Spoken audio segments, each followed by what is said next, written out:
Morning, welcome to the Wake.Show. I am Fisher along with Jonny Torres as we count down the last couple of days of Jonny Torres before he goes off and makes us all proud.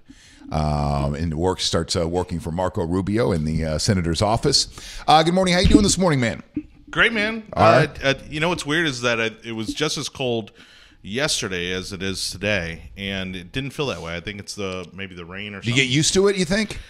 Maybe that too, a little bit, you know. Because I'm with you. It was, like you said, exactly about the same temperature, I think, as it was yesterday morning at this time. But for some reason this morning, I was not as cold. No, and I thought it was the thicker jacket, had the thicker jacket going, and that wasn't the case either. So maybe going back to yesterday when we go and we start talking to Sarah in Minnesota when it was negative 10 degrees, and I'm trying to wrap my head going, I don't know how you guys do it up north. I just don't. I'm born and raised in we're the tropics, right? Florida, this far south. I think we're considered the tropics or subtropics or something. One of those categories. And but maybe you just get, we're humans. We adapt. So if you and I were transplanted all of a sudden, we're sitting in Chicago or Detroit or Minnesota, just take a couple of weeks and then because when you talk to people that transplant down here, the first thing they tell you, the reason that they moved to Florida was because of the weather, because of the snow. Yeah, I don't think you acclimate that quickly. Yeah, I don't think you ever can acclimate to some of that stuff. No, I mean, but tomorrow allegedly is going to be the worst of it, so we'll see if that happens. Yeah, so we might get snow in Florida then. There's already parts of Florida that have gotten snow. So Titusville, over in the Space Coast, that area, they got some snow, and there was some video which was kind of questionable, but there were some videos that was supposedly in St. Pete. No, come on. But it was maybe just a light enough flurry. It looked to me. It looked more like drizzle, right? Drizzle, my nizzle. Just that's right. But everything from Jacksonville down to as far south as like Citrus County looks like they may get some semblance of snow. Yeah. So that'll be stuff you should know here in a second. Also coming up on the show today will be the first time we check in with Eric from TNL Nutrition Coaching in the new year. We've been talking to him for over a month now, I think. Yeah. I think it's been 5 or 6 weeks, so we've had him on every single week. And in my head, it's been kind of a gearing up, a gearing up for the new year, because there was no way in hell that I was going to start getting in any kind of shape or start eating healthy and it's starting at Thanksgiving. So, yeah, I haven't changed anything. We're a couple of days in. Are you still tracking the food though? Because I fell off that wagon, and I've just, with everything going on, the transition and everything, I just haven't had a chance to get back on that. I wish we had breaks on this show. Like commercial stop sets. Where we you stop down for a couple of minutes, play some commercials, and you have downtime. Because that's when I would load in my stuff this morning. I had every intention before we got on the air, before we were prepping. To load in all my food, and so we start off the year. I've got anxiety right now. I've got this because you feel like you've let Eric down. Yeah, that's it. Yeah, it's exactly it. It somehow triggers that Eric's not my dad. No, he's not somebody I'm beholden to. Well, I guess kind of your personal trainer is one of those people. Sure, but I guess it's also very. Well, and you have a relationship with him too. I mean, right, and I don't want to let him down. I don't want him to waste his time on me.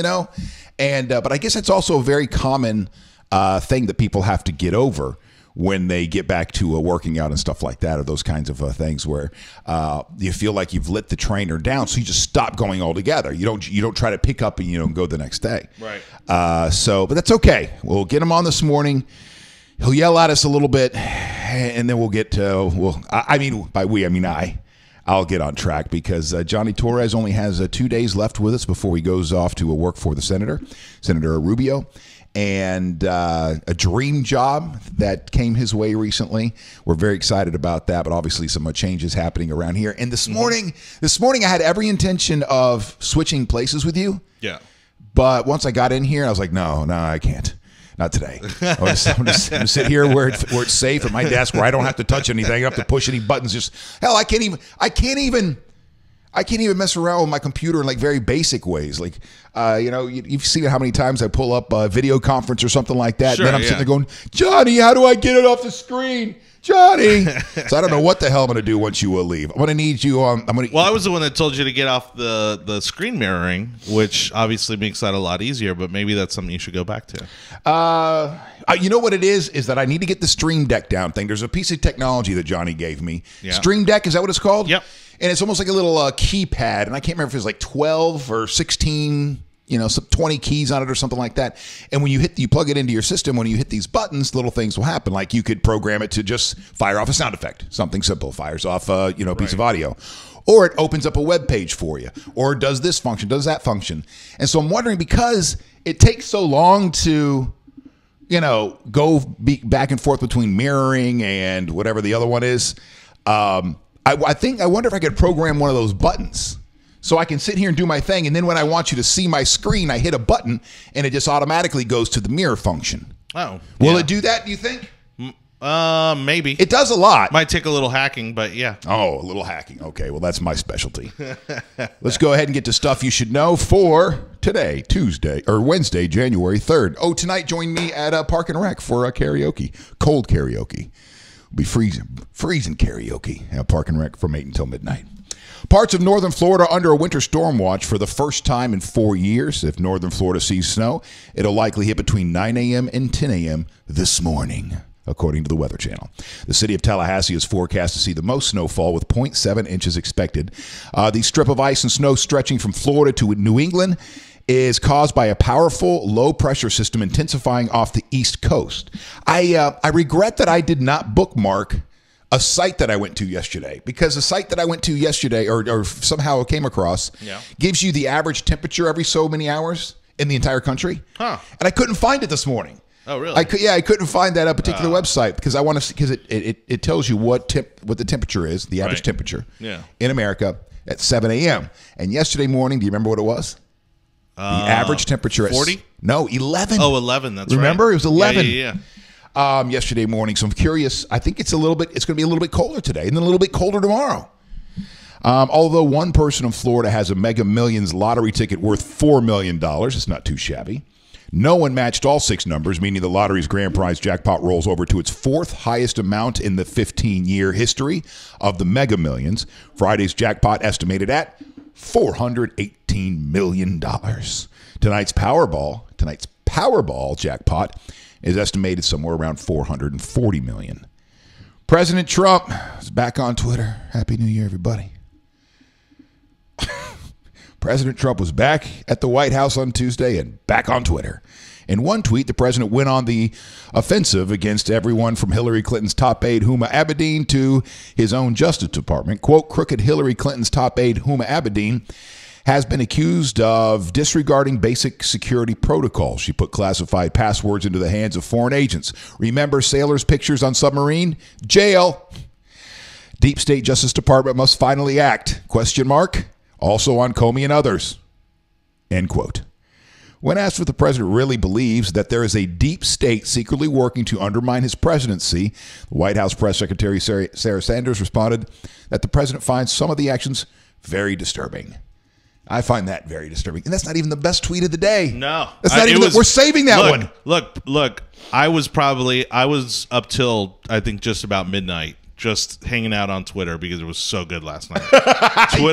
Twitter was absolutely on fire last night. And it was just amazing to see just the variety of reactions to all the different tweets. Like, nobody could even keep their head on straight because they didn't know which tweet to address first. So we'll start right there. Then we don't like to usually start right with politics or Trump, but we'll start there in right after stuff you should know. Yeah. Wixen Music Publishing accused Spotify of using artist music without a license and without compensation, according to documents filed in a California court on Friday. They handled copyright management and royalty compliances for artists such as Tom Petty, The Doors, Neil Young, and Missy Elliott. Petty's Free Falling, Rage Against the Machine's Calm Like a Bomb, and more than 10,000 other songs are listed in the lawsuit. Wixen is seeking damages of $150,000 per song. That's the maximum award possible under U.S. Copyright Act. So I guess the deal is with this is that Spotify has paid publishing rights to the record companies. Correct. But you have to pay 2 licensing rights, I guess, or 2 public. You get one for the sound and the recording, and then one for the actual like composition and music. You know, the way. Well, but see the record, and again, I don't think either of us really have enough knowledge on this, but I was under the impression that the record companies handled all that. You pay the record company, the record company pays the artist, the composer, the arranger, all those guys. Well, I know in radio there's, and I could be wrong on this, but I thought it was two main publishing houses that they disseminated all that money. One was to BMI and the other is ASCAP. ASCAP and BMI. You pay those. And it's a lot of money, you know, in the radio industry. I'd want to say it's well over $100,000 a piece. I could be wrong. Yeah. Or somewhere right around $100,000 a piece. And so then you can play, you know, music and whatnot. Like here, if we wanted to play music, if we wanted to play songs, there's a way that we could do it. We would get a hold of BMI and ASCAP, right? And we would not have to pay as much as radio because our reach isn't, you know, we don't have that mass media reach. Exactly. And the way that they're doing things with the internet now too is because they know how many people are paying attention to you. It's not like, you know, radio or television where they've got a few meters out in the market and they're using algorithms to try to figure out who's listening or watching. You get real numbers when it comes to online stuff. So it would be a lot less money for us. But you still have to pay. Sure. So it'll be interesting to see how this plays out. Andre Veselevsky. Whoop. Veselevsky. Yeah, I got it. There we go. Stopped 30 shots last night for his NHL best 6th shutout of the season to lead the Tampa Bay Lightning to a 2-0 victory over the Maple Leafs. He got his league-leading 26 win as a Lightning win for the 12th time in 14 games. A buddy of mine on Twitter last night said, "Dear Mr. Mayor Bob Buckhorn, hope you got that parade route ready for the NHL champions of 2018. Yes, sir. All right, well, let's get to this tweet then. So you were up last night having a good time on Twitter. Oh, yeah. Here's our president. This is just one of the tweets. North Korean leader Kim Jong-un just stated that the nuclear button is on his desk at all times. Will someone from his depleted and food-starved regime please inform him that I, too, have a nuclear button, but it is much bigger and more powerful than his. And my button works. Okay, all right. Before we where do you want to start? Before we go down this path, are you in the party of this scares me half to death, and and he shouldn't be doing this, or are you in the camp of this is trash talking, this is funny, this is because I can take either. I'll tell you how it registers. Okay. First, it registers as hilarious. Right. Yes. For like a second or two or three, I'm like, oh my God, that's hilarious. I can't believe that we have a sitting president who is doing this. This is really, even though I've never seen the movie from beginning to end, Idiocracy. Right. I'm like, we got that guy. But then like that fade, like 3, 4, 5 seconds later, I'm like, well, wait a second. What if this, what if he is exactly what this tweet is represents? Like, is he that much? Would he be more apt, quicker to, fire off? But that's the thing. That's the misconception. I don't think that there's an actual red button. Like, I think not an actual red button. No. There's protocol. There's keys to turn. There's codes to put in. There's probably like at least a dozen people involved in the process. I don't know about that. Okay, maybe half a dozen. Right, but it's now on Kim Jong-un's side. I mean, he may very well have a big, large Staples button sitting on his desk. Well, they showed a picture, of him staring at the screen. It's got a phone here and a couple of buttons right in front of him. So I don't know if that's what they were trying to depict. Kim Jong-un or Trump's? Un. Oh, okay. Yeah, I wouldn't put it past him that he has that kind of setup. I mean, I think that he knows that Kim Jong-un wouldn't be stupid enough to try anything. I think it's trash talking. Okay, but what's the point? I love trash talking. If this was Vince McMahon and this is the WWE, sure. Oh, what's funny is I actually I will send you the link. I tweeted that almost that exact same thing. I said, Vince McMahon, you crazy for this one? Because you can't script this. Like, this is something that you would expect on a TV show or a wrestling show or something like that. Sometimes I think that Donald Trump, that the president that's where his head is. And he thinks more like an entertainer than he thinks like, let's say, a president. And so in times like these, he giggles and you're like, this is what they want. This is perfect. Like he can just visualize what the media is going to do with this, what his base is going to do with this, what his opposition is going to do with this. And it fills him with joy. I mean, I don't know the man. All right. So, but you, sir, you're much more into politics. You are aligned with the Republican Party very passionately and professionally starting on Monday. So where was your head last night watching this stuff on Twitter? And were you going back and forth with people? Were you poking and prodding and agitating? Not about that. About other things. There was another tweet because again, this was a firestorm. I mean, I'm picturing the guy hiding in a closet while people are trying to find his phone. Mr. President, right? I know you're around here somewhere. Get off your Twitter account. Give me your phone. Give me your phone right now, or you're not getting any ice cream. Donald, I will. You won't get your 8 o'clock Diet Coke. That's right. If you keep tweeting. Well, there's a picture of his desk that has a red button, and people are saying that button's actually for his Diet Coke, which is funny. Well, at least it's not to lock the door behind the people that walk in. Hey. Trump's combative response to a statement made in recent days by Kim raised the temperature in the brewing confrontation between the United States and North Korea, even as American allies in South Korea are moving to open talks with Pyongyang. The contrast between Trump's language and the peace overture by South Korea highlighted the growth rift between two longtime allies, and this is coming from TampaBay.com. The president's saber-rattling tweet shifted the tension of his response to the South Korean initiative just hours after a milder initial statement. Trump, who has scorned the prospects of negotiating with North Korea earlier in the day, said the possible talks between the two governments on the peninsula resulted from sanctions imposed by the U.S. and the international community. Quote, people, that is good news. Perhaps not. Perhaps not. We'll see. He wrote on Tuesday. I love how he contradicts himself in the not in the same paragraph, in the same sentence, in the same fragmented sentence. He's a free thought tweeter. He is a hedges bets. He's a perhaps this is good news. It might not or not. And then when it ends up being good news or not, he gets to go, see, I told you. Right. It's not. Why Trump hardened his message later the same day is not immediately clear, but Trump has not hesitated to match North Korea's incendiary language, even while other American presidents resisted such back and forth taunting out of concern that it was unwise and unnecessarily rewarding the hermit nation.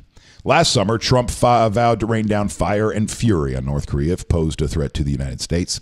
All right, so there we go. There's another one. All right, so I will agree with you. I think. What did I say? What are you agreeing? What are you agreeing on? Well, what you were saying before you read the rest of the article, which is I think he approaches this as entertainment, the way you would approach a television program. I think he associates or he correlates the reaction that he gets from these tweets as ratings.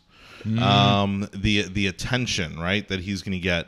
I mean, he touched on, I think, every faction, every piece of the Republican platform in some form or another last night. I mean, he talked about the economy, he talked about foreign policy, he talked about immigration. There was he went after the media. Apparently, we're having an awards show that he's putting on to talk about the fake news awards of 2018, something to that effect. I mean, it's fascinating. Is it disappointing and embarrassing at times? Yes, but it is fascinating to watch. And how does that receive when you're talking to your other Republican friends? Listen, there's no one sliver. There's no one demographic where everybody thinks the same about everything, and I know the Republican Party is just as complicated as anything else out there. But when you're talking to other people in the party, what are those conversations like right now? Well, it depends because again, there's varying degrees. You still have people, who like myself, he was not their first choice. And so those folks again are the ones kind of like shaking their heads and just kind of like can't believe that this is the kind of thing that we're dealing with. And then you have the people that were very fervent supporters from day one, and those folks, I think they haven't budged. I think they eat this stuff up. Yep. I think they love it. Yeah. Because when he talks about making America great again, we got to think about it from his perspective, right? When was he at his greatest? It was in the 80s, right? In the 80s, and I've mentioned this to you before, the economy was hot, especially in his industry. Yeah. It seemed like America was invincible. We could do no wrong. We'd bounced back from a depression, and so I think he loves and he's starving for that arrogance, that exceptionalism from, and I don't mean arrogance in a negative way, but I mean that kind of we can do no wrong, yes, from the United States of the 80s. But I think that's part of how we got to where we were because of that hubris. Which got to where we were where? That's how we got to 2011. That's how we got, or 2001. That's how we got to 2008, 2009.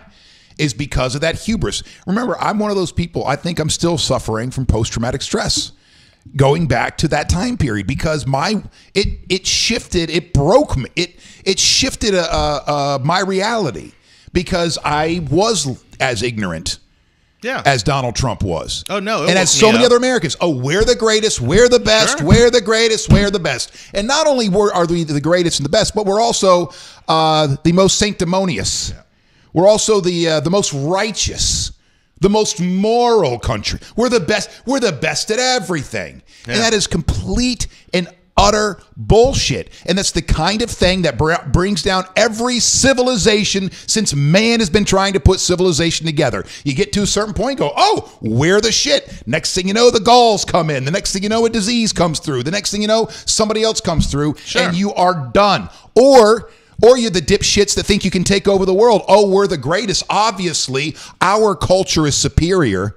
Well, I think our culture is superior. So no, but see, that's now where let's I think take over the GD world. No, that's where I think, and now obviously some people think that we have taken over the world, but that's where I think we differ from other countries. Because if we wanted to, could we not take over the world?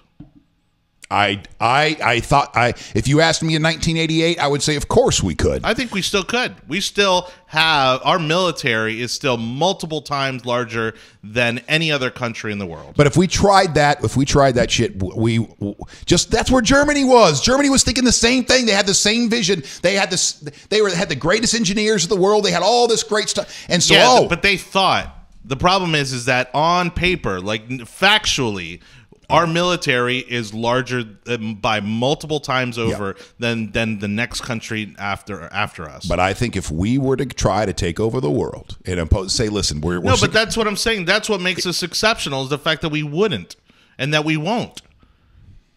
Well, some people would argue that we've been doing the exact opposite over the last 60 years. No, we've been slowly, methodically. We have military bases in countries where they want them. Right? The countries where we have military bases have asked us to have a presence in those countries. Look, I grew up, again, spending my summers in Colombia. Colombia, till this day, still fighting the drug war, right? Now they're fighting socialism, and they're fighting a terrorist from Venezuela and surrounding countries. Colombia could not be prouder to have embassies and military bases throughout the country. Why? Because they realize that it protects them, and it realizes that they have the most powerful military in the world watching their back. I'm going to bring up a map. Here. And in fuchsia, I believe while this you is do that, fuchsia. just good morning, everybody watching. Thank you so much. A little fired up this morning. Yeah. But, maybe we should start every day with Trump and politics. Cord says it's only 68 degrees where he's at, which is, I think he's down in the Keys. The equator? Practically. Colombia? Yeah. Good morning to Jalissa. If she's still watching, happy birthday to my friend Jalissa, who is watching this morning. Hello. And no one in America wants to take over the world. That's correct. I would agree with that, Mr. Owen. And Sarah says she woke up to 1 degree this morning. Oh, wow. So it actually got a little warmer, yeah. Throw on your flip-flops. Yeah. So the map you see behind me now, and the thing is it's too bad that they don't have America and Alaska. You know, the United States and Alaska shaded fuchsia, or that pink, because you'd really get a good impression of where our military is around the world, and it is damn near everywhere. The map comes up pretty well on the broadcast here, and Yes, I mean, but again, this is not by our choosing. This is through a mutual partnership with these countries. Right, but this doesn't look like imperialism to you? No, because this doesn't concern you. It's by choice. We're not forcing these countries to have us in there. If these countries did not want us there, then we wouldn't be there. But look at Russia. Look at India. Look at all the countries where we aren't, and it's because those countries don't want us there. The Donald Trump's base, and along with a significant portion of the Libertarian Party, they look at this and they go, bring them home. Bring everybody home. Hey, look, that's not everybody, right? But I agree to a certain extent we need to reduce our global footprint from an economic standpoint, from a militaristic standpoint. Now, do we need to pull back entirely, completely? No, and that's where libertarians lose me. I think that there are parts of the world where we need to have a presence because it would destabilize those regions if we didn't. Right, and I found the libertarian point of view fascinating for years, and it's only been in the last couple of years that I think I've started to wrap my head around this and realize that this is not necessarily a bad thing. Because if we were to withdraw all this and all that pink goes away, and we become very nationalistic, and we dig a moat and build a wall around the entire country and say we're just going to do our thing, well, before we know it, we are at the bottom of the economic in the way that I see things. Yeah. This talk about globalization is ludicrous to me, because we're in the middle of it. It's not about are you for globalization or against globalization. Globalization is upon us. It is here. No, economic globalization is already here. And so if you're sitting in your head and you're trying to force the ways of the 1940s or the 1840s, you are going to fall by the wayside. You and your kind will go extinct. Your mentality will go extinct very quickly. So unless you can start to visualize the world like this and realize that your children and your grandchildren are going to be players in the world, not just in your little podunk town, wherever the hell you might be, or big podunk town, wherever the hell you might be,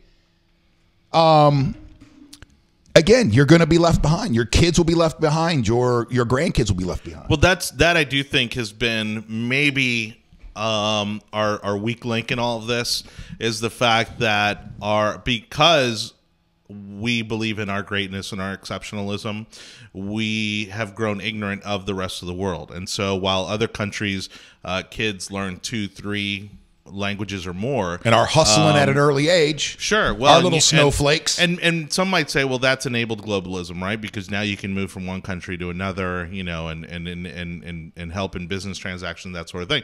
But at the same time, the only reason that we've maintained ourselves as an economic superpower is simply because the size of our country.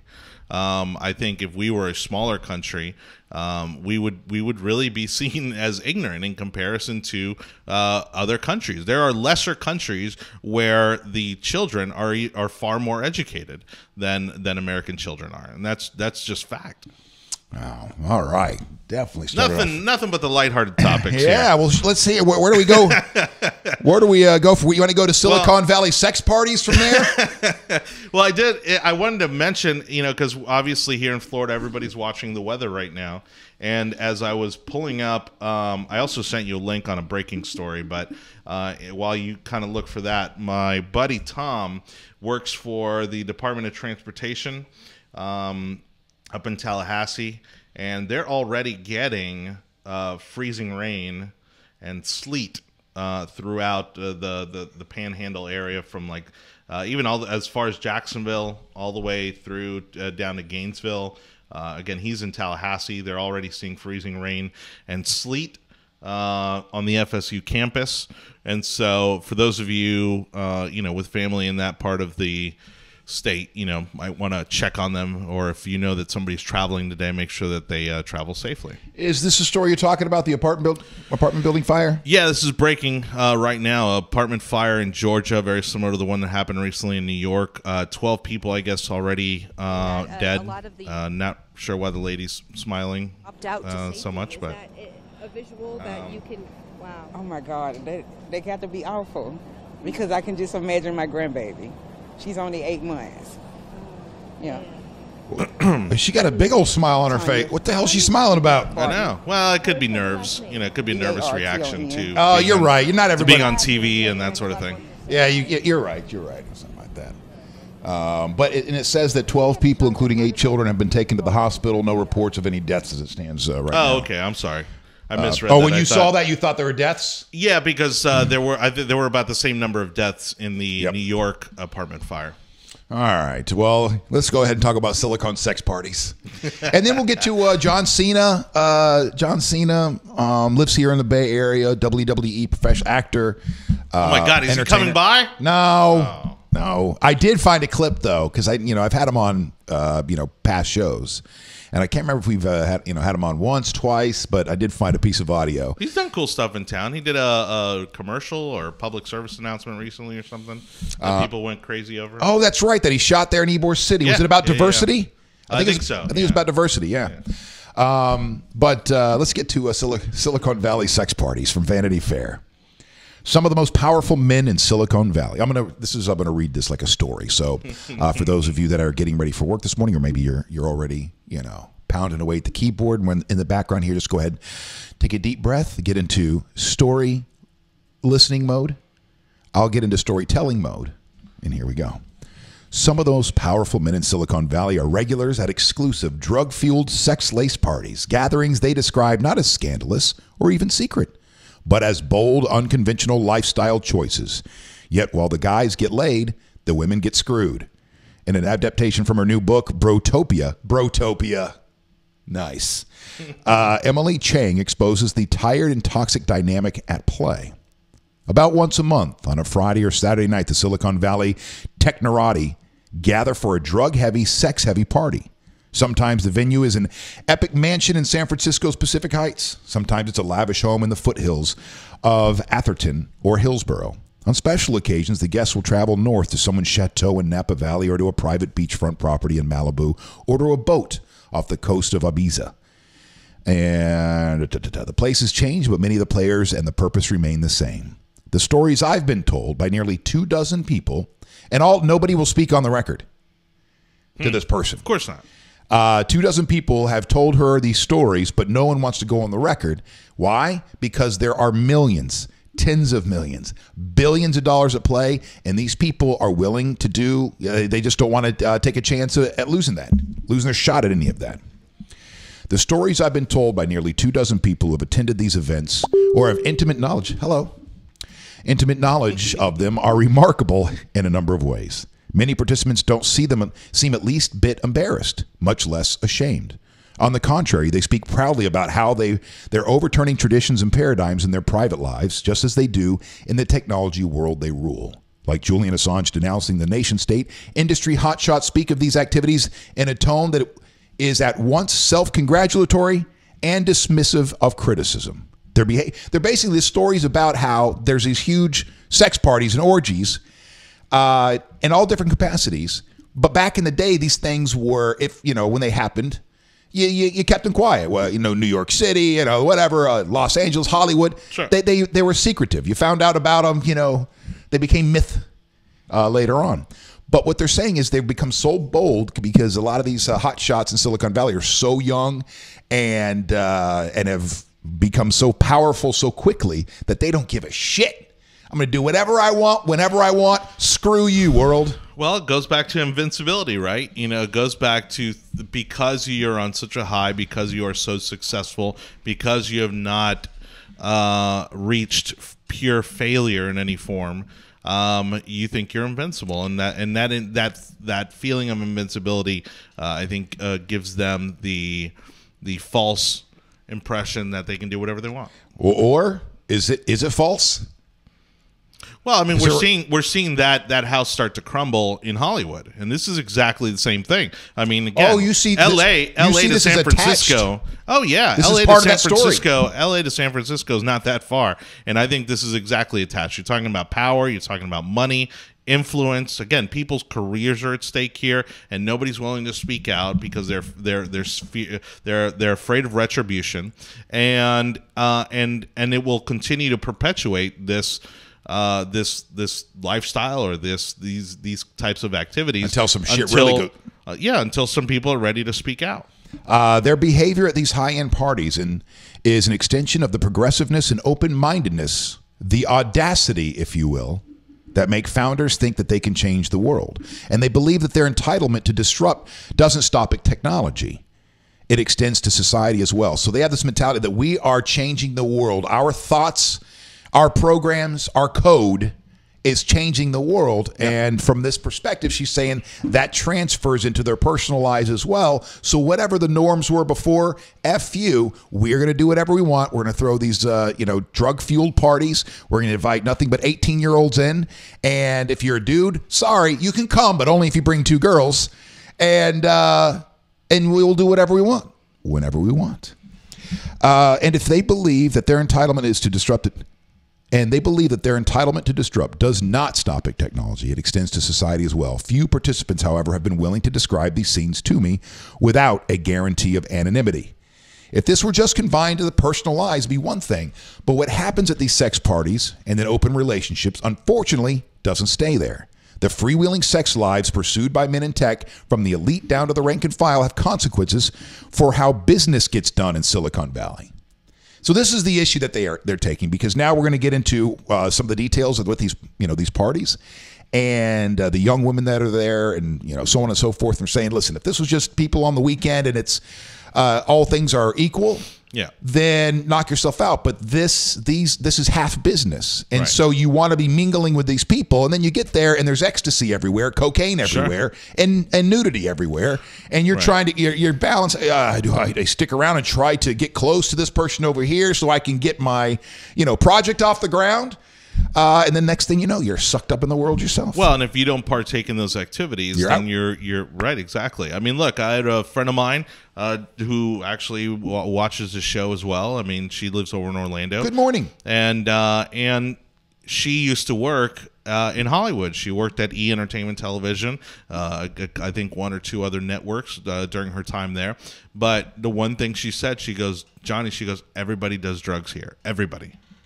And is that including does she include marijuana in that? Probably, but I mean, but I think it's heavier than that. I mean, we're still seeing drugs take lives in the entertainment industry. And and those club drugs, your ecstasies, Molly, whatever the hell they're calling it these days, still very prevalent. And that's not to mention how many people just take it, because they'll say they're not doing drugs, right? But how many people go out on a Friday night or a Saturday night and they pop an Adderall before they go out? That's not doing drugs, man. I was just make sure I stay awake. Might as well do some cocaine then, if you're going to do something like that. From reports of those who attended these parties, guests and hosts include powerful first-round investors, well-known entrepreneurs, and top executives. Some of them are the titans of the valley, household names. The female guests have different qualifications. The females there, are they titans? Are they the tops of their industry? No, they're tits. That's what they are. The female guests have different qualifications. Attractive, young, and willing. You needn't worry about your resume or bank account, ladies. All you have to do is have a vagina. You're good. Some of the women work in tech in the Bay Area, but others come from Los Angeles and beyond and are employed in symbiotic industries such as real estate, personal training, or public relations. In some scenarios, the ratio of women to wealthy men is 2 to 1, 2 women to every 1 man. Quote, when it's that kind of party, one male tech investor told me, at normal tech parties, there aren't any women. Yeah. Well, that's the other component about this. If it's a real tech party, when it's a real tech party and not. If it's a real tech party, you look around the room of 250 people, there'll be 10 women. Yeah, well, again, that's also part of what feeds this. I mean, these guys are the nerds. They are the geeks. They are, in many cases, the outcasts of the areas that they grew up in. And now they find themselves with all of the power. They have the technology, the influence, and the money, and they want to make up for all the things they missed out on and all the wrongdoings that were done to them as kids. You're exactly right. We were talking about this last week, and when we were talking about 9/11, and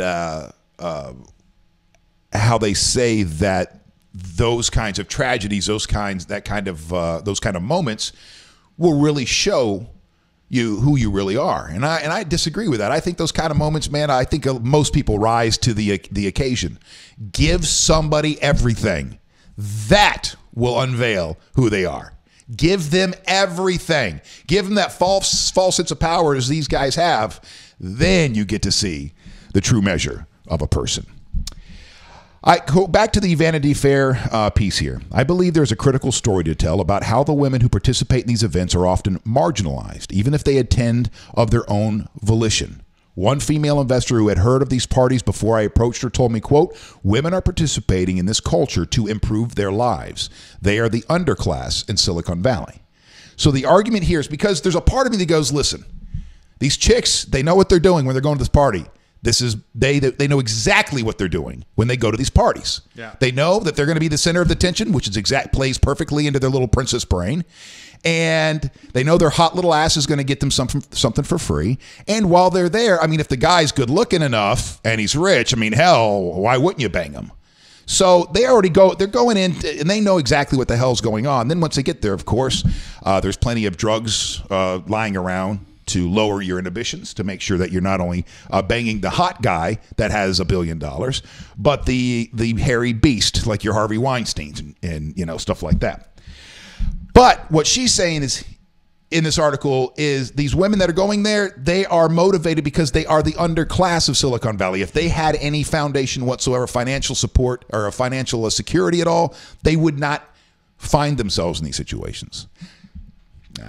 I don't know about that.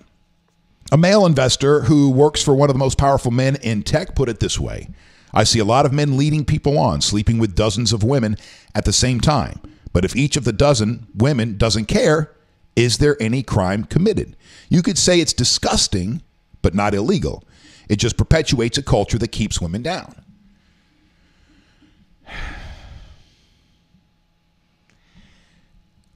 Listen, the reason I'm pausing like this, the reason you see that breath is because no time during these discussions over the past 6 months or whenever the Harvey Weinstein first broke, have I turned the focus onto women at all. There's been plenty of articles, plenty of people in the news, plenty of opinions, plenty of comments on Facebook that has said, hey, there's women do have a part to play in some of these discussions we're having here. Right. We're acting like women are, children, like 3 feet tall and weigh 20 pounds. There's a role that they're playing in all of this as well. Now, I think I bring this in here. Go back to this guy's quote. "A lot of men leading people on, sleeping with dozens of women at the same time. Each of those women don't care. Is there any crime committed? You could say it's disgusting, but not illegal. It just perpetuates a culture that keeps women down." I don't know about the last part about keeps women down. It does perpetuate something that's been going on since... the dawn of man. Look at that. Look at that. Somebody has something that the opposite sex wants. The opposite sex will give up some ass for that. And that's been happening since before the dawn of man. You can go look at a troop of chimps and survival, and see the same thing happening there, where you have the alpha. And you go, no, fish, it's not the way it is. The alpha male, he's got all his bitches, and you don't have to worry about anything. Nope, that's not what our following them around showed. I mean, you're right. She belongs to that alpha, but when the alpha's not looking, and another chimp comes around, and he's got a piece of meat that he's procured, and gives it to her, she gives up a little ass. All right, so this has been happening long before we were man. Is it disgusting?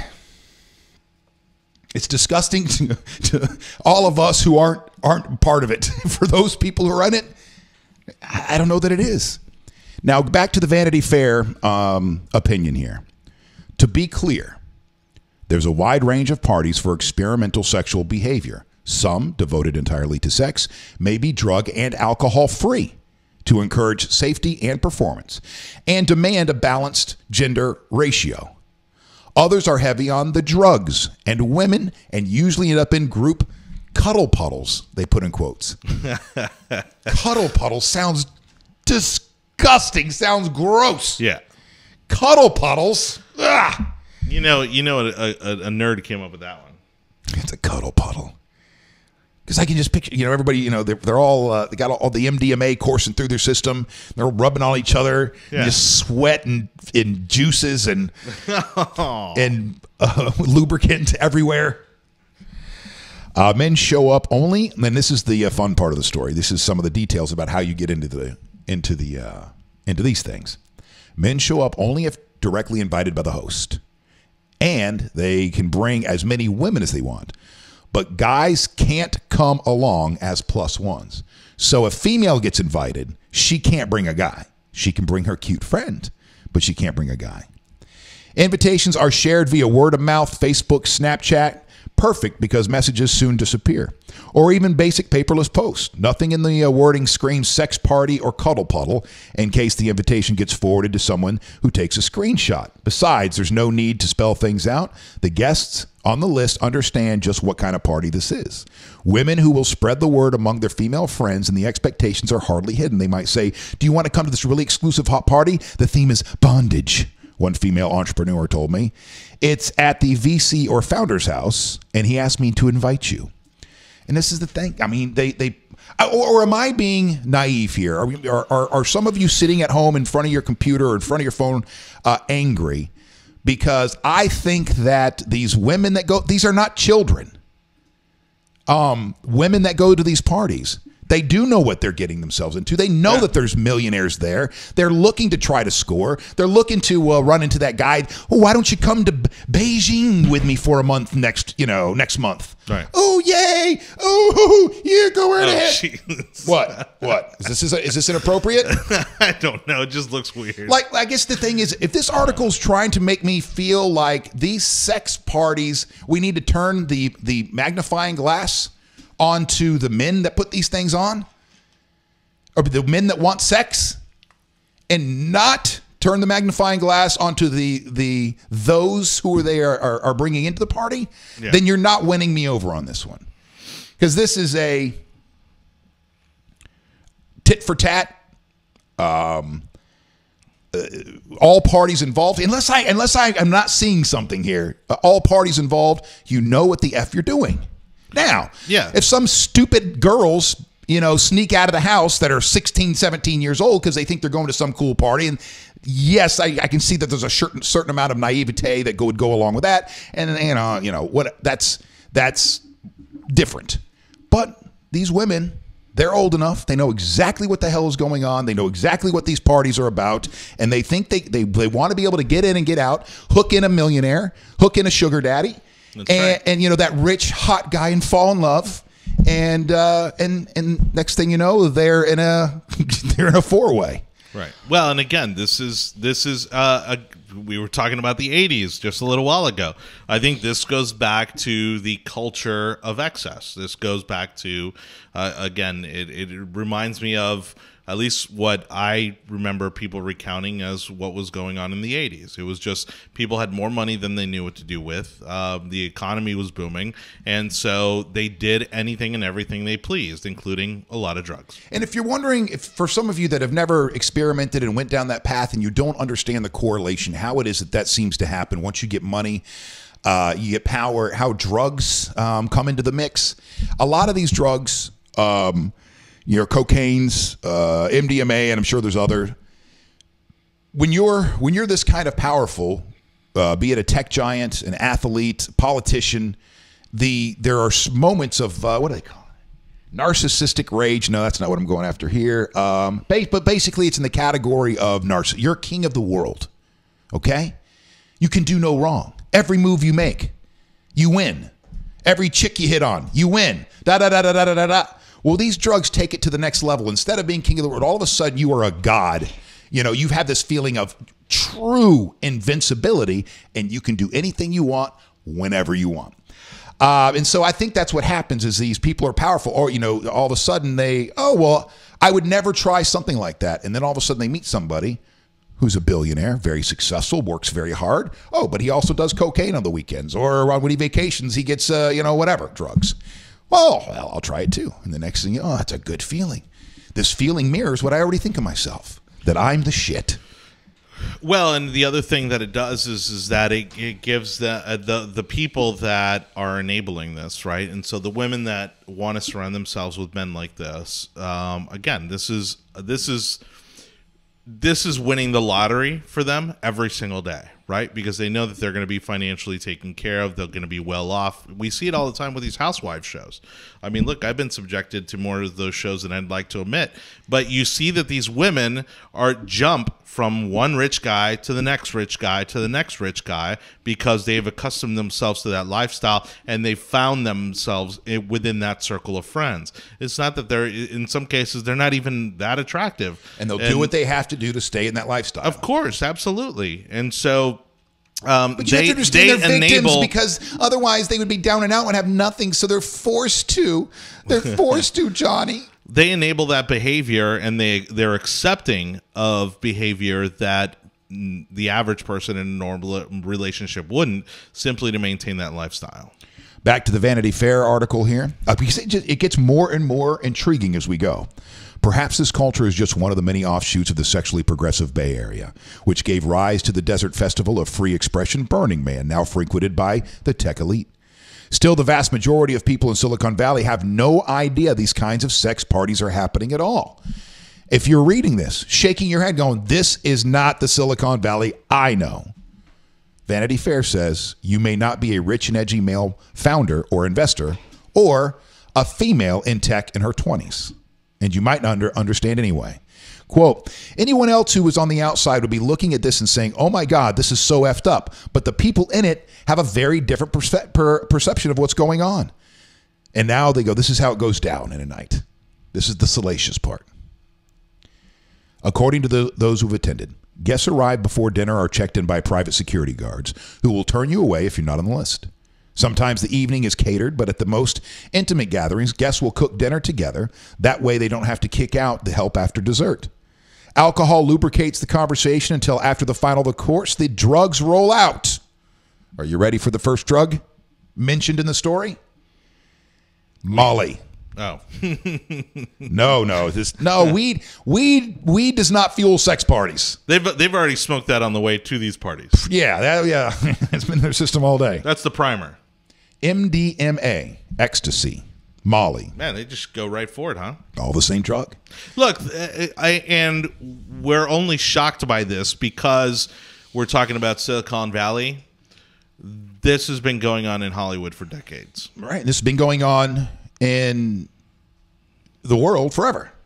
Well, and this is and I believe that this is in ways, old money from Hollywood that has just simply migrated north in some cases. People that have come from families that were previously part of that Hollywood dynasty. The money's got to come from somewhere. Well, this feels like new money stuff, right? Tech. No, this is all new money. That's why they're acting like this. No, it is new money, right? But I'm saying the money had to start coming from somewhere, right? And so, yes, part of it is the business community. Part of it is, I think, also a lot of these Hollywood types who are now investing, and investing heavily into Silicon Valley. Maybe. So here we go. MDMA, ecstasy, Molly, known for transforming relative strangers into extremely affectionate friends, is deep. What the hell? Don't be throwing in French words. All right, dude, only smart people read Vanity Fair. What's the nouveau riche? What the hell is this word? It is de rigueur. RIGUEUR is de rigueur, including Molly tablets that have been molded into the logos of some of the hottest tech companies. Some refer to these parties as e-parties. MDMA is a powerful and long-lasting drug whose 1-2 punch of euphoria and manic energy can help you keep you rolling for 3 or 4 hours. And rolling is the terminology that they use when you're on this drug. What's that? That's an old school term. Rolling. Yeah. It says 3 to 4 hours. As dopamine fires, connections spark around the room and normal inhibitions drop away. People start cuddling and making out. These aren't group orgies per se. Just guests will break out into twosomes or threesomes or more. They may disappear into one of the venue's many rooms, or they may simply get down in the open. Nights turn into day, and the group reconvenes for breakfast, after which some may have intercourse again. Eat, drugs, sex, repeat. Listen, man, it sounds like that's their deal. It sounds like Vanity Fair is trying to turn this into, this is, if you want to highlight this, if you want to, put out an expose, that's fine. But I don't know if you need to turn this into these sex parties or what's keeping women down, slant. No, I think they're trying to capitalize you're right. on just the overall sexual harassment abuse movement, and they're trying to connect two dots there. That, I mean, you could say one enables the other, right? But it's still a little bit of a stretch. These sex parties happen so often among the premier VC and founder crowd that it isn't a scandal or really even a secret. I've been told it's a lifestyle choice. This isn't Prohibition or the McCarthy era. People remind me it's Silicon Valley in the 21st century. No one has been forced to attend, or they're not hiding anything, not even if they're married or in a committed relationship. They're just being discreet in the real world. Many guests are invited as couples, husbands and wives, boyfriends and girlfriends, because open relationships are the new normal. While some parties may be devoted primarily to drugs and sexual activity, others may boast just pockets of it, and some guests can be caught unawares. In June of 2017, one young woman, let's call her Jane Doe, received a paperless post invite for a party on the edge of the earth at the home of a wealthy venture capitalist. Why wouldn't you go? The invite requested a glamazon adventure, safari chic, and jungle tribal attire. Ironically, the gathering was held just a week after sexual harassment allegations against Binary Capital co-founder Justin Caldbeck had been reported, but that didn't seem to discourage certain guests from indulging in heavy petting in the open. It was in the middle of the binary thing then it also goes on to talk about how, in the middle of everything here, Jane Doe told me, referring to the scandal, and it's also ridiculous. Doe found herself on the floor with two couples, including a male entrepreneur and his wife. The living room had been blanketed in plush white faux fur and pillows where, as the evening wore on, several people lay down and started stroking one another, Doe said, in what became a sizable cuddle puddle. Again, can you come up with a different term than cuddle puddle? one that conjures up a different image in my head than... I don't know. I think we kind of heard enough about this. I mean, it's not surprising. It's not. We've seen this. I mean, nothing is ever new, right? Like none of this is new. It's just a rehash again of the excess of the 80s. That's all it is. And you've got a lot of guys with a lot of money that don't know what to do with themselves, and they're trying to now live the life that they thought they were supposed to live in high school or college. Sure, right. That all the cool kids were living back then, or so they thought. All right, enough of that. Let's get to stuff you should know. Also coming up at 8:45, we'll check in with Eric from TNL Nutrition Coaching, and get scolded for not keeping track of our food, but get on track and turn things. I didn't even weigh myself this morning. Damn it. I sent you a couple links, kind of weather related. Just because we're getting a lot of people in the comment section talking about it.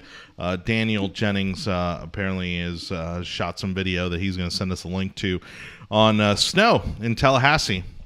And so... so it is snowing. Yeah, apparently it is snowing. That's in Pensacola. There's somebody's above ground pool there. Yeah, hold on. Let me cut to the computer there.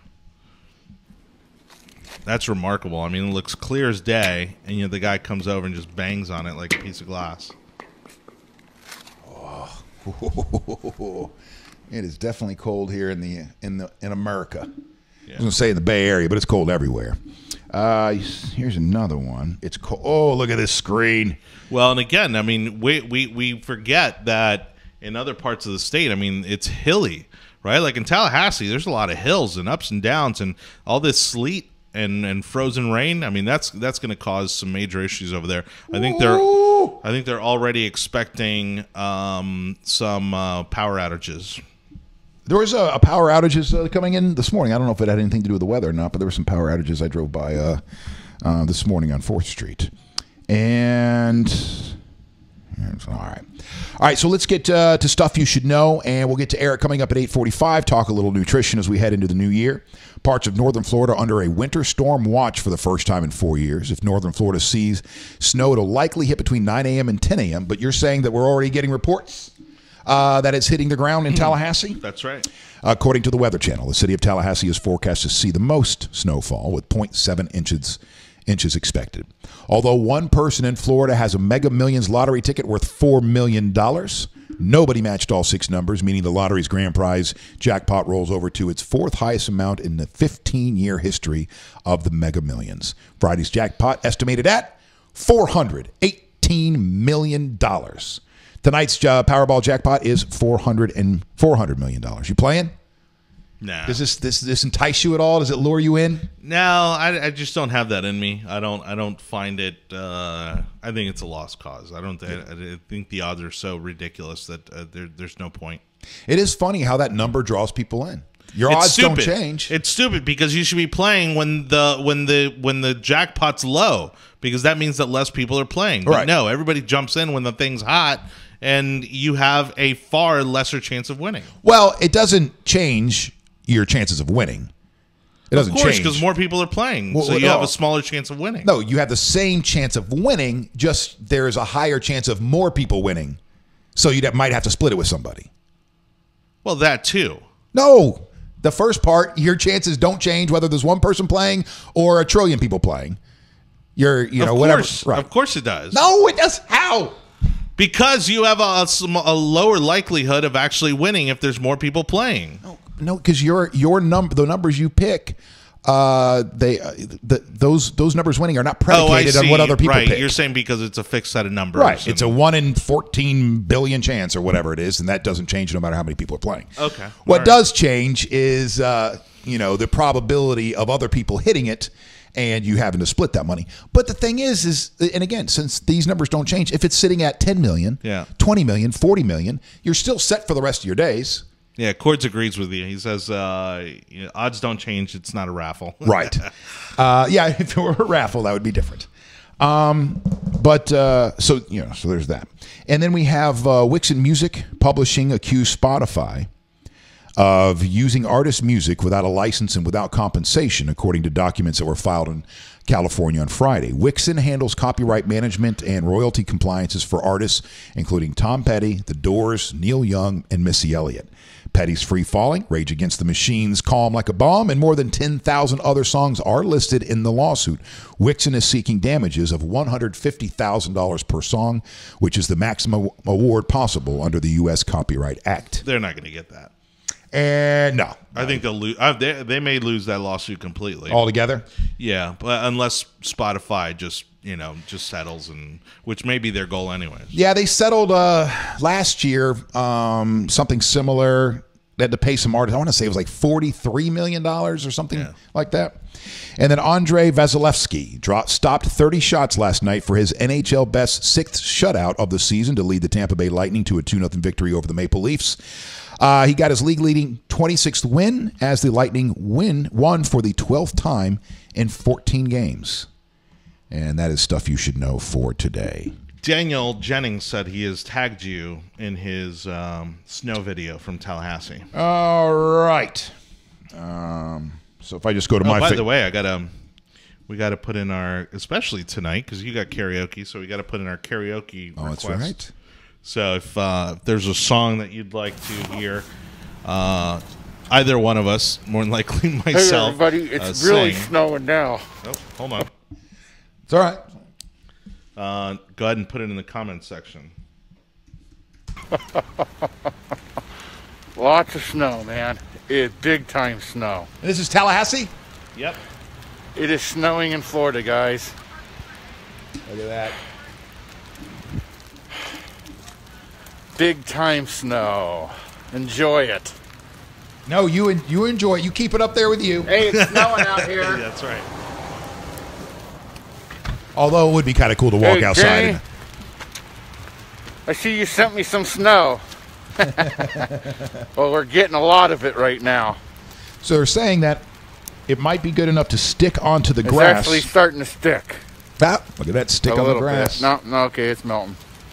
But yeah, you can see on the ground, it is snowing in the state of Florida again. This time cool. Bigger than what I showed last time. I remember. A very cool video. Again, this is Tallahassee. I mean, this is only 5 hours. This is a tank. This is a tank of gas away from here. Yeah. I remember the flurries of '89. The flurries of '89. The furries or the flurries? The furry parties of '89 in San Francisco. But it is a cool thing, especially for those of us that are not accustomed to it, are not used to it. You go out, and stick your tongue out, let the snow hit it. Yeah. Now, for those of you up north, born and raised in this stuff and have had to shovel it all your lives, I know you look at snow very differently than we do. John Cena up next. John Cena. That's not a misleading lead-in at all. John Cena up next. John Cena coming up next. I mean, all right, sorry. You're right. John Cena will not be on the show today. Eric Stratman will be, however. John Cena visits our very own John Cena. Eric Stratman will be joining the show. A Hillsborough County Sheriff's Office employee with cancer was paid a special visit from one of the most popular professional wrestlers in the country. Steve Jackson, who was recently diagnosed with inoperable brain cancer, was visited on Tuesday by John Cena. The Hillsborough County Sheriff's Office shared the photo of Jackson's visit with John, and with the following caption: "Our prayers are with you, Steve." And that's what they left there, as you see on the screen. And John Cena is one of those cooler celebrities that I've had the opportunity to interact with over my career. He's an American, according to the article here, an American professional wrestler, actor, rapper, and reality television show host. He currently is signed with the WWE, where he appears for both Raw and SmackDown brands. Well, he's earned himself the reputation of being easily one of the most charitable wrestlers out there, and possibly one of the more charitable celebrities out there. And you can tell he has a heart of gold, and seems like a really cool guy. I think he'll go the way of The Rock eventually, where even post wrestling, his stardom might even be bigger than it is today. Let's see here. Call a voter saying he saw a bobcat. I want to play something from John Cena. This is from I don't know what year this was, but the radio show that I did at 97X here in the Bay Area. I love that meme. That they dropped the John Cena thing in there, like they kind of the way they were rickrolling people for a while. What do you mean? What are you talking about? John Cena meme? Yeah, the John Cena meme I think is hilarious.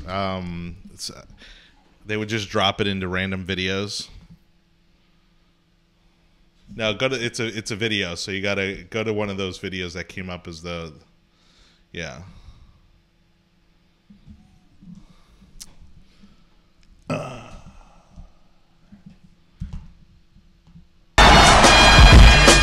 gonna have to start it over.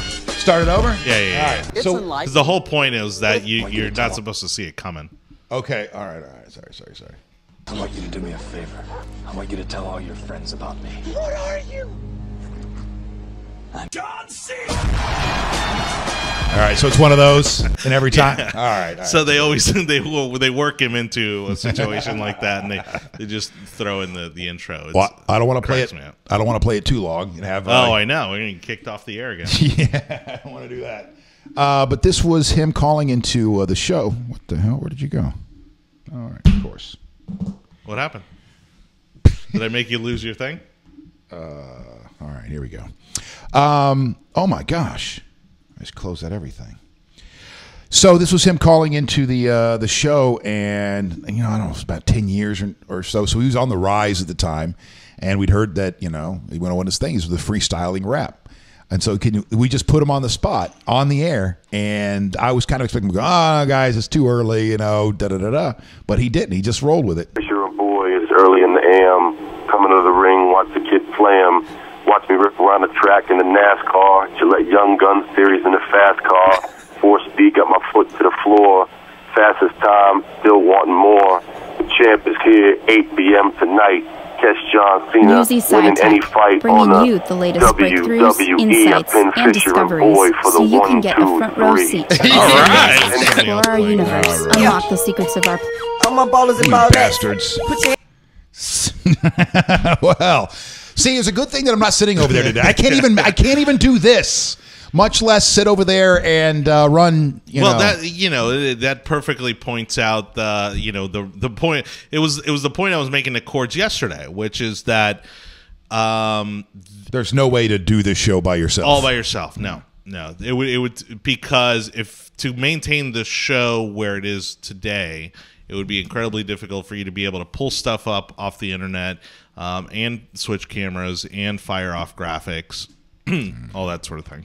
Well, John Cena doing nice things here in the Bay Area. It's very cool. As always. How are you getting your music these days? Do you get your music, if you were to break it down, radio, Pandora, Spotify, your iTunes, No, I'd say. Do you listen to music? Yeah. So let's say to rank them, I would say my iPod or my phone now. My phone. So the music I've saved on my phone, then Spotify or Pandora, and then the radio. Do you pay? No. Okay.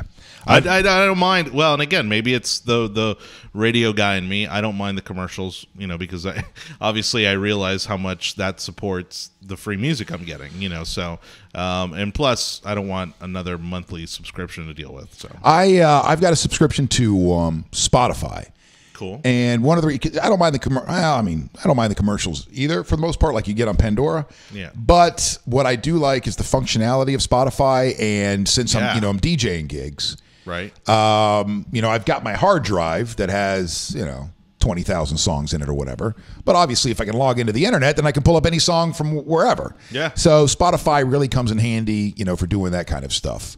But they're being sued right now for $1.6 billion because allegedly they have more than 10,000 songs on their playlist there that they haven't paid for yet fully. And so they're being sued $150,000 per song, the maximum award possible under the U.S. Copyright Act.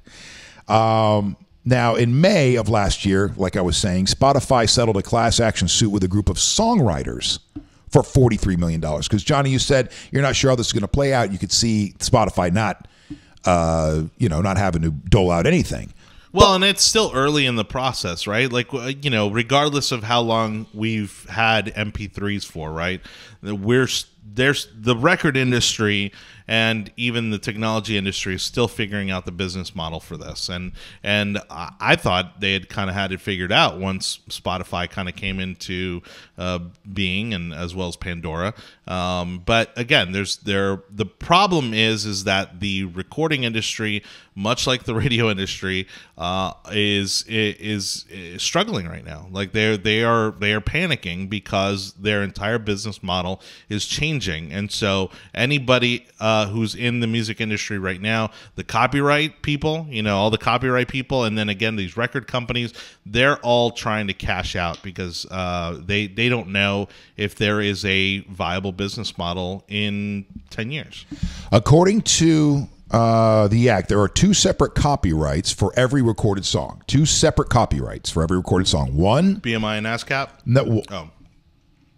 I see. I don't know if one handles one and one handles the other. I'm not sure how that works. Okay. Or if one just has their library of songs and the other has their library of songs. That's how I thought it worked, but okay. So one for the sound recording. So you have one copyright for the sound recording, and then one for the musical composition, which is the song's words and the musical notation. Now, this company, Wixon, says that Spotify took a shortcut when it struck deals with major labels to get the necessary rights to songs, sound recordings, but failed to obtain the equivalent rights for compositions. Spotify, which is based in Sweden, did not respond to a request for... Did you know that too? That Spotify was out of Sweden? I thought it was out of... Yeah, no, I knew that. I don't know why I thought it was in America. Because figured everything's from America. The guy, I'm forgetting his name. He was played by Justin Timberlake in the Social Network movie. Parker. Okay. What's his face? Parker. All right. He was an early investor in Spotify as well as Facebook, which is why there was an early partnership there. To join Spotify, I think even still today, you had to have a Facebook account. Spotify is currently facing 3 other lawsuits in Tennessee that were filed by songwriters and music publishers. In those cases, Spotify is also being accused of using songs without paying royalties to publishers and songwriters. How much do you think that Spotify is worth? Because they're being sued right now for $1.6 billion. How much do I think Spotify is worth? Yep. I'll go with $25 billion. Spotify is reportedly valued at $19 billion. The company is expected to list its shares on the New York Stock Exchange this year. Ooh, I might get in on that. $19 billion. Yeah. So here's $2 bill for you. You know what's interesting, and I don't know the numbers. I think Spotify is bigger than Pandora, but it seems to me that Pandora has more advertisements. Like because again, I'm using the free model, so I get the ads. Whether I'm listening to Pandora or Spotify, I get the ads. It seems to me like Spotify doesn't have as many ads, and I don't know if maybe it's more expensive or maybe it's just not as accessible. But I seem to hear more ads, especially local ads, on Pandora than on Spotify.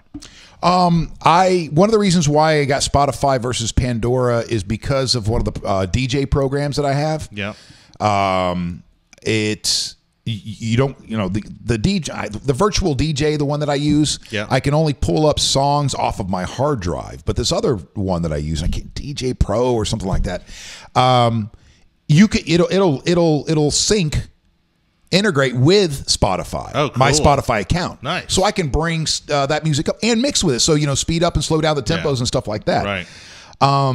But in this day and age, we were talking about how, these singer-songwriters or the, singers, songwriters, musicians, at one point they could make some pretty good money. It is much more difficult these days to make that kind of money. One of my questions last night for trivia had to do with, what album, 1987, something. Yeah. And it was Appetite for Destruction had sold 30 million units or something like that. Okay.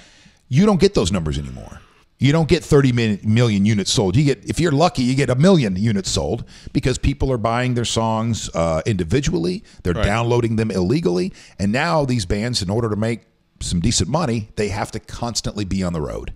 Well, we're starting to see the new generation of artists out there already, especially when it comes to hip hop. A lot of these guys are putting out their music for free already.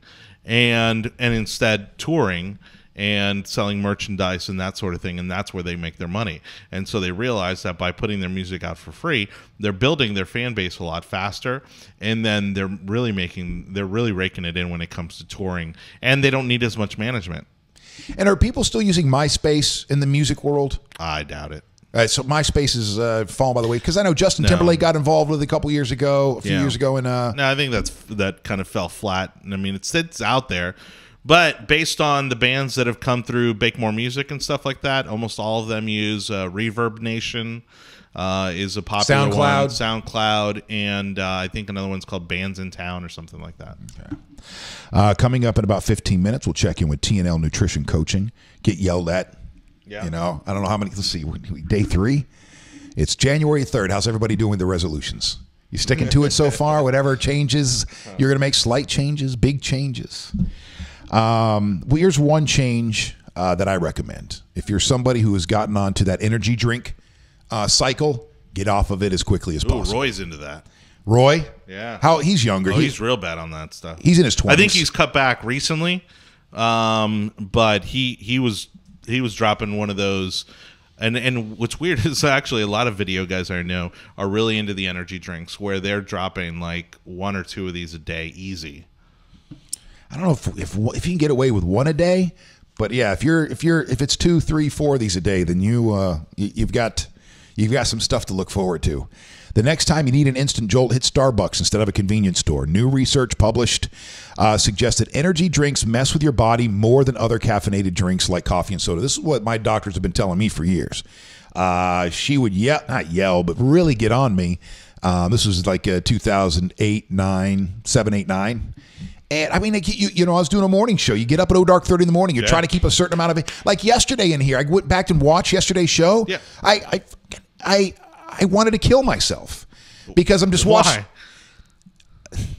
because I have issues. All right. Well, there's that's obvious, right? But yeah, right. To answer your question rationally, is I because my energy was so low, I was so like scatterbrained, watching that I wanted to reach through my computer screen and choke myself. Well, but you're also not getting enough rest either. I mean, because you have your nighttime gigs. It's even a little different. Like, for example, I was up till midnight last night on Twitter, right? But that is very different from you being up till 10 or 11 o'clock at night doing a gig and then getting home and going to bed at midnight. And right, we were also coming off New Year's Eve, so there was that holiday hangover definitely yesterday.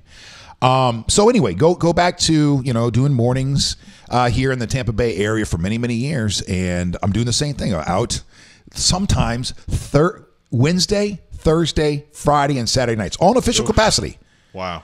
Being paid to go out and party. Yeah, you're not doing this by choice. All right. Wednesday, Thursday, Friday, Saturday. So, you got to do what you got to do in the morning. Yeah. And I'm just thankful that I never went down the path of, like, too many other people in entertainment, never went down the path of amphetamines or is cocaine an amphetamine?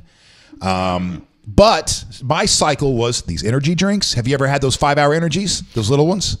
Yeah, as a matter of fact, that is the only thing that will keep me awake when driving late at night. Yeah, and you're shaking, your teeth are chattering, and you're sweating. No, actually, because, again, nothing else works for me. And so when I'm driving, again, I get drowsy late at night if I'm driving long distances.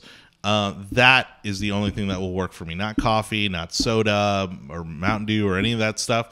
The 5-hour energy drinks will do it for me. And even that, they only last probably about 2 to 3 hours. Yeah, I've went through dozens of those back in the day as well. So, yeah, so I was in the cycle of energy drinks, those things. Even going back to the early 2000s, do you recall what was legal then? They're all natural, Fish. Well, in the early 2000s, ephedra was still legal. Huh. And so I was taking, what are those things called? Whatever. Well, and Red Bull, man. I remember people were popping Red Bulls like it was water. Yeah. Yellow Jackets, I think they were. Oh, yeah. I remember the Rip Fuel. All of those. Rip Fuel and Yellow Jackets, yeah. But and those were for working out. Those were working out, losing weight. Right. So, yeah, then I got it, was into that cycle for a little while, too, of diet pills. Because I did go get the diet. I wasn't getting the diet pills so I could get up in the morning. I was getting the diet pills because I wanted to lose some weight. I wanted to, but then you realize that you get a little zing that goes along with them. So that's perfect. Take one at 5 o'clock in the morning and, get you through your show. But my doctor would get on me every time I would go to see her because she would talk about, and I can't remember all the stuff, but I do remember her talking a lot about the adrenal glands and how this kind of stuff F's with your adrenals. Yeah. I don't know what that means.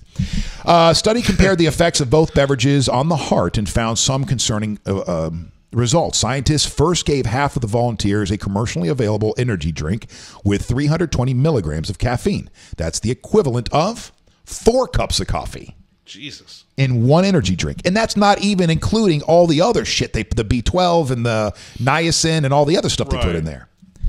The beverage also included 4 ounces of sugar. Jeez. Another common ingredients like taurine and ginseng. The other half received a soda-like drink with the same amount of caffeine mixed with lime juice, cherry syrup, and carbonated water. Cords is saying White Cross, and then Luigi is saying Stacker 2s. Stackers! Remember the Stackers? Yeah. And think nothing of them. Why? Because they're legal. And so if the FDA, if my government is saying that this is okay to be on the shelf, then I don't need to, do any extra research on top of that. Researchers then measured the participants' blood pressure and heart activity over the next 24 hours. After 6 days, the two groups switched. What the scientists found might make you take a break from Red Bull. Guzzling either beverage led to high blood pressure, higher blood pressure. But the energy drink caused those levels to stay elevated for a much longer period of time. While small blood pressure jumps don't pose a huge risk to the average person, those could spell trouble for people with heart conditions. Researchers also found that energy drinks change the heartbeats, affecting a measure called the QT interval. The phenomenon is associated with increased risk for fatal arrhythmias. Related research indicates the caffeinated drinks don't pose that danger. Quote, what the growing body of evidence is pointing to is that there are effects on the heart that are different from just caffeine alone. Consumers should be aware that drinking any energy drink is not the same as drinking coffee or soda. There's no question that energy drinks aren't the best choice for your health, primarily due to the added sugar. Sugar in beverage form is readily digested, absorbed, and taken up in the bloodstream. That doesn't mean you have to stay away from caffeine altogether. Coffee and tea in unsweetened form are loaded with antioxidants and other things that are actually good for you. They're just saying that these energy drinks you need to stay away from. And this story didn't even bring up what my doctor was bringing up about adrenal glands. No, but it's part of the same reason why while I love, my café con leches, and that's about as much coffee as I'll drink, I have to stop myself from getting them because your body will become dependent on that stimulated energy, right? And so then it becomes you become so dependent that now on the days that you don't have it, now your energy is going to be lower because your body's expecting, it's waiting for it. And then you get to a point, like you said, that it doesn't even have the effect. The 5-hour energies you were talking about only lasted 2 hours for you. And the same kind of thing dude, I went through a stretch because I was trying to figure out I've been trying to figure out me for a long time. And so I went through a stretch where I was thinking maybe I have ADHD. Maybe that explains stuff. I have ADHD. So I go to the doctor, runs some questions by me and says, oh yeah, I can see you have ADD. Here's some Adderall. So, and this is before the Adderall kick. Okay. This is before everybody was taking Adderall. This is before it was cool. What's that? Before it was cool? Yeah, before it was cool. Well, now you can't go to a college and find somebody who isn't taking Adderall at least around exam time. Right. It helps with the studying. There's just too much pressure to excel and to do well, and that is more important than your health. So go ahead and hop on that train, and then good luck getting off. But yeah, so it was a 3-month window that I tried. I went down the Adderall route. Mm-hmm. And first thing that I learned, can't take it before I go on the air. Can't take it before I do something like this. Huh. And I'm going to describe how I think I felt or visualized this. Having ADD, I don't know. I don't have any disorders as far as I'm concerned. But being in that, realm of somebody whose attention can be deficit, you don't realize how your brain works. It's kind of constantly, looking for something. I don't know what it is. I don't know what's going on. But I realized that on the air or, during a show that there's a part of my brain that's just kind of, things are just going a trillion miles an hour. And as I'm going along, I'm pulling up and making references and correlations and drawing, connecting dots and da-da-da-da. Well, so I tried this Adderall, and it was almost like I was sitting there on the air watching my brain work, but not being able to get up there and grab any of that stuff that was happening and put it out of my mouth. You know what I'm saying? Oh, weird. It was kind of like I was just sitting there going, oh, wow, that's pretty cool. All the stuff that's flying around my brain. Oh, but I'm on the radio. Maybe I should say some of it. So I stopped taking it before the show, but I would take it after the show. And I'm telling you this for a reason. Because it worked. It did help. I should say it helped some because I stopped after 3 months. But it helped because I'd get off the air and it would kick in. I would take it, would kick in, and I would make a list. And I would stick to that list throughout the day. And no matter how many other things are coming, just add it to my list and just knock it out. I don't know how I do it. Right. It helped you focus. Like normal people, like normal people. But, previous to that, I was constantly running around the building because every time somebody else would come in or a thought would pop into my head, I would jump up and go to do that. And then next thing you know, you've started 7 projects and none of them get finished. Sure. However, in the afternoon, right? So Adderall is an upper. Normal people take Adderall when they go out, partying or something like that. They want to stay up. Well, those of us that I guess it, is for, it has it calms you down. It doesn't keep you up all night long. Right. So, Johnny, I would get home from the show, and so the Adderall's in my system, say 4 or 5 hours, and it was an extended release, and take a nap, which to anybody who's had any experience with Adderall would go, that's outrageous. There's no way you're taking a nap once you put that stuff in your system. But for some reason I would, and this goes to Johnny's point about how you keep putting this kind of stuff in your system. Well, maybe it's because your brain stopped being all over the place. So it allowed you to reach a much calmer state much faster, and that's why you were able to take a nap. I just couldn't believe it. I couldn't believe, because you'd have friends, not friends, people that would find out you're on Adderall, want to buy Adderall from you so that they could party on the weekends. And I'm like, what are you talking about? But for people with my kind of brain, I guess it has a completely different effect. See, I was a Ritalin kid, and so no kidding. Yeah, so my teachers would complain that I wouldn't stay in my seat, that I'd get up and I'd walk around and I'd talk to, so focus, right? That I had a lack of focus. And this is pre-ADD, ADHD, all that stuff. And so they prescribed me Ritalin. And I don't know how long I was on it. I wasn't on it very long. But my teachers... Like for a school year you were on it, or more, maybe like a month, a few weeks? Maybe less than a school year. Okay. All right. But certainly, so less than a year, but certainly a number of months. And to the point where my teachers would actually call my mom on the days where she wouldn't give it to me, either because she forgot. It'd be a noticeable difference. Oh, yeah. It was a very noticeable difference. And my mom stopped giving it to me because she didn't like the state that it put me in.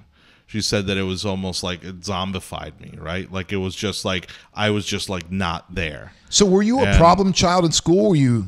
No, just social, talkative. I mean, constantly getting out of your seat, going talking to somebody. Yeah, and I mean, my teachers loved me. I mean, Or are they the ones that recommended the Ritalin? I don't know. Maybe I was probably in first grade. Oh, okay. Maybe so first, second grade, and so I don't know. Could you imagine? Go back to that point. Now picture your life where you were on Ritalin for the next 12 years or some similar drug. Next 12 years of your life. 13, 14, going into high school. Because then you're on it forever. There's no Sure. If those Well, and would I even be the same person I am today? Right? Because my personality and my brain has been molded as such for so long that would I have pursued the things that I pursued had I been on Ritalin my whole life? No.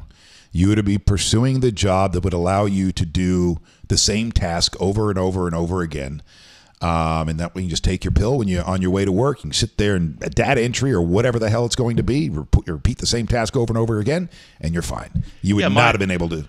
My mom, said that it was a notable difference in my personality. She just felt like I was just not there, and like almost like a glare or gloss over my eyes. But my teachers felt it acceptable behavior, I guess, for the classroom because I wasn't getting up and walking around, and and again, kind of like you were saying about Adderall, I'm sure it helped me focus. But in that same token, it also took away a lot of my social urges and instincts. And so the reason that I came off of Adderall after 3 months is because of the way it would make me feel later. That I just felt icky. I just felt disgusting as it would get later in the, like 3, 4, 5, 6 o'clock. And I just hated the way that it made me feel. And it only made me focus for a short period of time. It only kept me in that zone for a few hours, this is why kids take it when they study. They study and are taking tests because it'll keep you focused. You retain it for whatever reason, long enough to take the test and then get rid of it. Yeah. Just got a text from Eric from TNL Nutrition Coaching. Saw that, yeah. Yeah, and he said that he had an emergency just pop up. He apologizes, and he will not be able to join us this morning. We'll be calling in tomorrow morning. Ooh, Good. You got a window. Yes! Thank you! Thank you. I wonder if he's watching because he just gave you a sweet little window to get caught up on your food entries. Now I can load in all my food, make sure I weigh myself. Still haven't gotten that damn measuring tape. So, again, my buddy Tom up in Tallahassee works for DOT. He's posting updates on his Facebook account as to kind of what's going on up there. And he says, for motorists entering Leon County from Jefferson County, Highway 90 closed due to ice on the bridge. Jeez. If you still need to travel, use Highway 27 as an alternate route. And if you're in Leon County, I-10 eastbound and westbound, which that's a huge deal. That's going to be a mess. Are closed from mile marker 203 to mile marker 259. So that's 50. That's a 50-mile stretch of I-10 that is shut down. please find an alternate route. Yeah, good luck with that. In Madison County, all lanes of I-10 have been closed from the Jefferson County line to mile marker 258. If traveling in this direction, please find an alternate route. Additional closures on I-10 between the Madison County line and the US 129 and US 129 in Suwannee County, also due to severe weather. So it looks like the Panhandle is just shutting down. So Jonny Torres will be exiting the show come Friday and moving into a government job. We'll be overseeing 6 counties here in the Bay Area for Senator Marco Rubio. And but let me ask you, how do you see this show in the future? Is this a local show, a Bay Area show? Is this a Florida show? I think that's where its inception lies. I think that's where its heart lies. In the way that you listen to any national program, right? If you're listening to, let's say, somebody that we both look up to, like a Howard Stern, right? At its core, it's still New York, right? And they make a lot of New York references. Or like Regis and Kathy Lee, or whoever's with Kathy Lee exactly. these days. You know, Ryan and Kelly now. Oh, yeah. It's, trust me, it's hard to keep up. So at its core, it's a Tampa Bay show. Okay. But I mean, again, we hear from people every morning. I mean, my buddy Paul is watching again this morning from Montreal. I mean, that's amazing. I mean, how amazing is that? My friend Mariella, who listens from Japan, you know, she's working over in Japan with her husband. They moved out there. I'm gonna miss doing the show too, Paul. I forgot to put the comments up for you, by the way. Sorry about that. It's all right.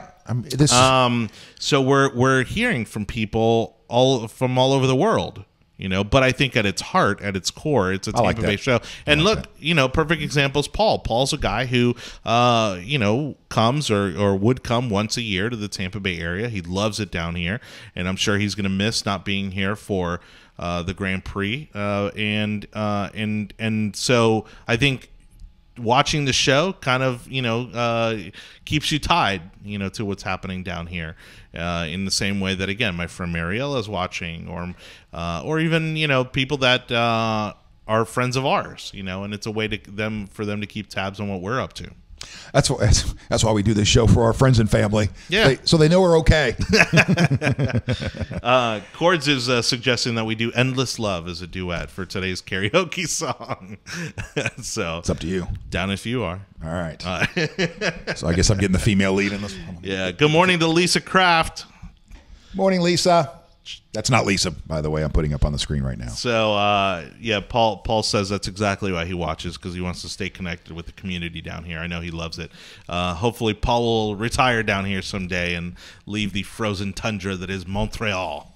Has anybody watching taken a nacation yet? Hey, now. A nacation. Sometimes when I see these stories, I don't believe that they're really a thing. They're really a trend. They're just what these kinds of sites like to put out there. Like 5 people are taking. It's a PR person like making this up and trying to start a thing. No, they find a group of 10 people that are doing it, and then they write a story because they know it's salacious, and idiots like me are going to bite. But from nude karaoke. All right. Hey, tonight, Park and Rec. Let's start disrobing before we get to our song here.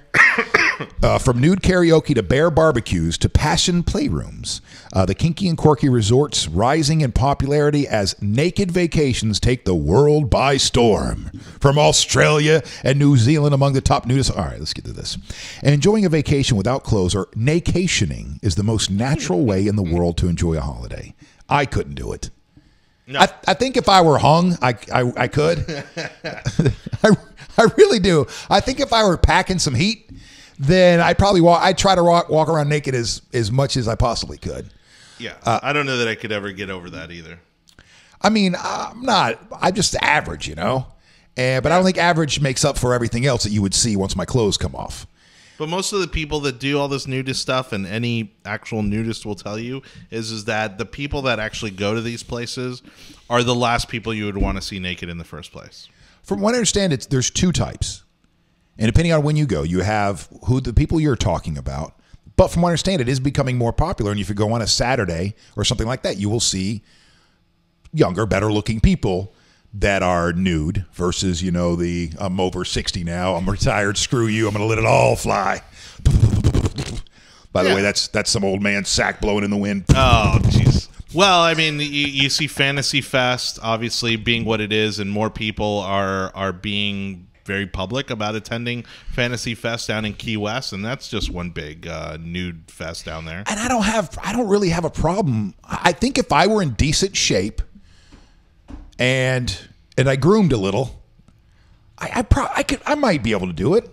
This is the thing for me. If we're talking about a pool, right? Or right. We're talking about maybe even the beach, right? But I think anything outside of that doesn't make any sense to me at all. It just seems uncomfortable. Like volleyball? Inconvenient. I'm with you. Yeah, exactly. Fly fishing? Right. Like, I don't see the point. Now, again, if you're at the beach, if you're at the pool, that sort of thing, okay, I get it. That kind of makes sense. But in any other situation, I don't see how this is enjoyable. No. They're saying that these naycations are on the rise. While romping on a beach or enjoying a luxury resort naked isn't for everyone, there are plenty who embrace the lifestyle. I just couldn't be comfortable, I don't think I could be. I'm too self-conscious. Yeah, if I were more confident physically, then I probably could walk around Caliente for an afternoon. Now, look, I would say that again. Part of my problem in all this weight loss business is that I have positive body image of myself, right? Like I know I'm overweight. Good for you. I know I'm overweight, right? Like I know I'm a big guy, but I'm accepting of it. Like I'm comfortable with it. I don't, I'm not constantly trying to lose weight or not, constantly beating myself up over it. But for me, this isn't. Again, I just don't see the enjoyment in this other than, like I said, a beach or a pool or something like that. Because I know, I've been skinny dipping. And there is a certain freedom that comes along, like when you're swimming around the water and things are just, there is hanging out. Yeah, there is a certain feeling that comes along with it that is enjoyable. So I guess I could see maybe if I knew people, but like if I'm snowboarding, I don't want to be nude while I'm doing it. No. All right, so for those of you that are naycationing this year, please send pics. We'll put them on the show. You don't want to be. You don't want to be naked swimming in a school of fish when this lady comes to town. This is a story that is bigger than it should be here in the Bay Area. Yeah. As a 12-foot long white shark is pinged off the coast here in Tampa. And there you go. There's the girl. Her name is Costa, and she was tagged in 2016 off of Nantucket.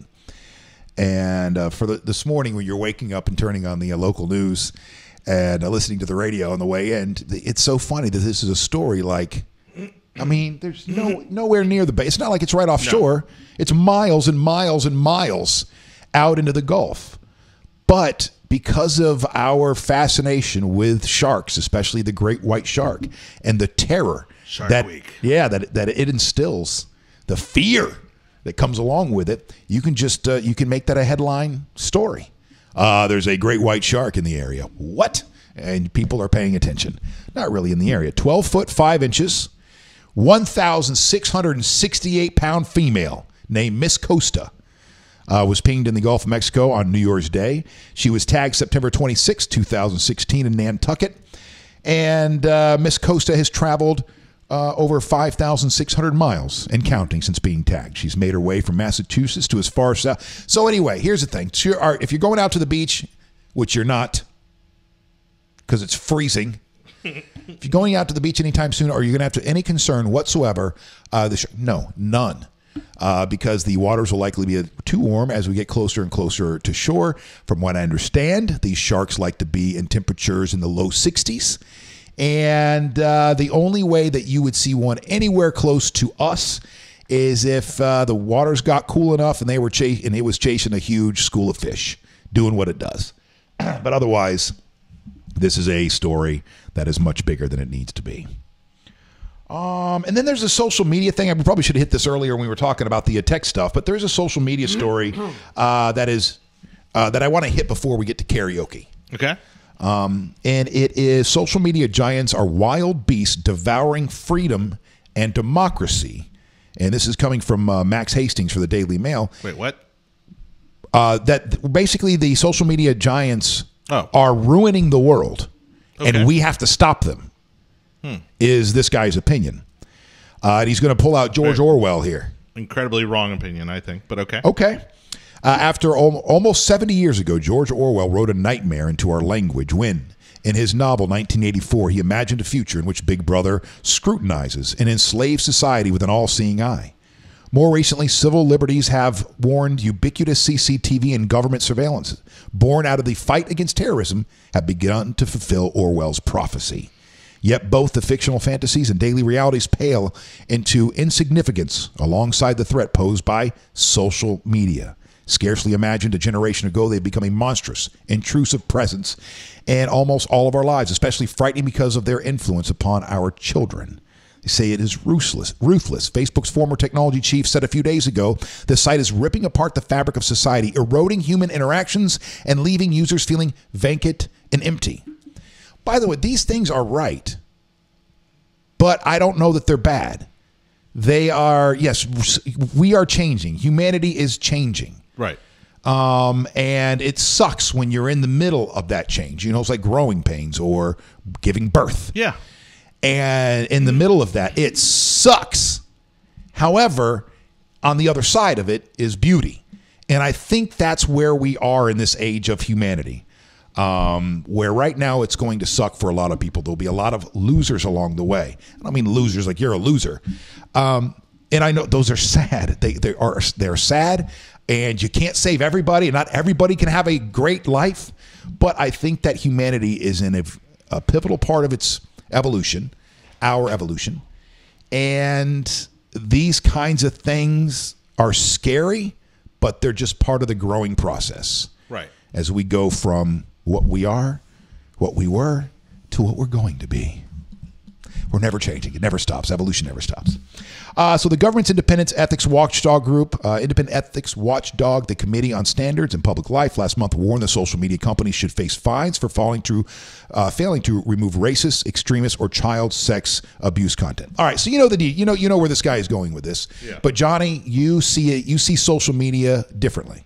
Well, of course. I mean, I've made a career of it. And so, again, I was early Facebook, early Twitter, and in my role here at Bake More Pies, outside of this show, is exactly that: is managing social media for our clients. It has created an entire new industry, an entire new, but many new professions, and. Again, it has made the world a much smaller place. And again, while he makes some valid points, the truth is that whether it is racism, extremism, extremism, what it is, it's lifting up the rug, because these kinds of people are coming out and revealing themselves for who they are. Yep. And it is also, and it may be ugly, but it's important. And they are revealing themselves for who they are, and they are showing that this type of behavior, this type of mentality is unacceptable. And I think it's also you can't deny the positive impact that it's had in countries where free speech is suppressed, where the people have been oppressed. I mean, you look at the impact that social media has had in the Middle East, and is continuing to have in many countries where people are oppressed, and this form of communication is empowering people, and it's informing people, and like they say, information is power, and so people are now realizing that, you know what, this may be where I live now, but yeah, okay, so over here they do have it better off than us, and why can't we have those things? And so then they develop programs to steal those things from you. different ways to get you to send them, wire them money. Sure, but it's like everything. It's like the phone, the telegram, the newspaper. I mean, there are going to be growing pains, and there are going to be people that abuse the system. And I bet you back in the day when they were first laying down interstate highways, that they were having these same discussions, how the interstate highway system is going to ruin families. Oh, cars are going to ruin killing machines. Yeah. So I think this is analogous to the splitting of the atom that we were talking about the other day, because this person is right. We can go through this story detail by detail, and he's citing everybody from Mark Zuckerberg to Jeff Bezos, warning humanity about the ills of this. But there's an equal and opposite. that Jonny just described. And that goes back to that, drawing the parallel with us discovering what happens when you split an atom. You release the energy from that atom. And on one hand, it can save the world. It can power the world. Yep. Right? That same technology, that same moment of brilliance can destroy the world too. It gives us the, all of their nuclear arsenal. Right. So I think you have to look at the internet the same way, social media the same way. Could you sit there and write a story about all the horrible things that social media or the internet you can directly and indirectly tie right back to it? You surely can. And can you do a piece equal and opposite of all the wonderful things it's done to connect people, to connect the world, for that free flow of information, whether it's true information or not? Yes, I think you can write that piece as well. And that's the way to look at it. I got that kind of that thought from a sports reporter years ago when Steinbrenner passed away. Okay. And Steinbrenner, owner of the Yankees, when he passed away, of course, people are coming out and telling their stories about what kind of man he was. And there are a lot of different kinds of stories that come out of, Mr. Steinbrenner's life. Yep. And somebody put it perfectly, which is exactly what I just said a second ago. And he goes, you could write 2 books about George Steinbrenner. You could write one about the philanthropist and all the good stuff that he's done in the community and innovator this, and that book would be true. You could also write a book about how much of a jerk he was and he treated people this way and this way and this way and horrible. And that book would be true too. But you put them together and you get a better picture of the man. Exactly. A complicated man. Just like, which I think you could apply to almost anybody, Jonny. Right. And even our own history.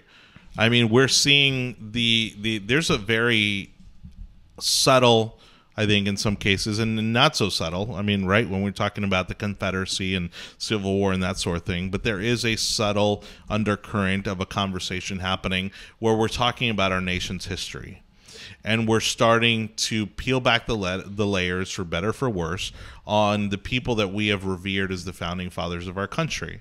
And again, while they were great men for the country that they created and the vision that they had to create the republic that we have, they were also very flawed men. And they also did things that, certainly by today's standards, would be entirely unacceptable. Right. And so it's grappling with that, right? It's grappling with the positive and the negative. Yeah.